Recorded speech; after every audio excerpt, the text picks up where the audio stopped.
Beroa, harrera familien elkartea da. Arrazoi ezberdinetatik haien familia biologikoekin bizi ezin duten adingabeentzat babes baliabidea da harrera familia. Beroak informazioa zabaltzen du, formazioa eskaintzen du, aisialdi ekitaldiak antolatzen ditu, eta etxegorria elkarbizitza gunea kudeatzen du.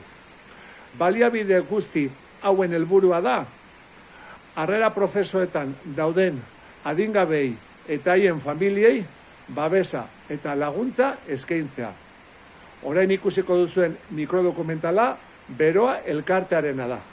Eta bizipoza.eusen beste 10 elkarteen mikrodokumentalak dituzue ikusgai. Izan zaitez babesle, izan zaitez voluntario. Bizipoztu zaitezte! Bizipoza.eus. Munduak guztiontzat beharko lukelako. Aupa Beroa!